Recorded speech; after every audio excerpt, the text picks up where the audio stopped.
Hello guys, welcome to a brand new video on Tutorials Point. In today's video, I'm going to teach you some easy steps on how you can download Netflix on your PC. Before we start the video, don't forget to like, share and subscribe to the channel for more such useful tutorials. Without further ado, let's move on to the video. First of all, make sure that you're connected to the internet. Once you make sure that you're connected to the internet, open up the Microsoft Store app on your PC. After the home page of the Microsoft Store app opens up on your screen, on the top of your screen you'll see a search bar. Go ahead and click on it.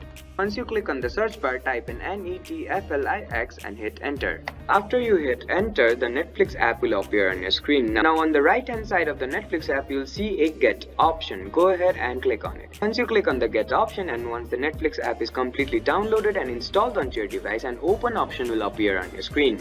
Go ahead and click on it. As you can see on my screen, once you click on the open button, the Netflix app will appear on your screen where you can log in and watch all the movies and series you want. I hope this video helped you to download the Netflix app on your PC. Don't forget to like, share and subscribe to the channel for more such useful tutorials. Thank you for watching.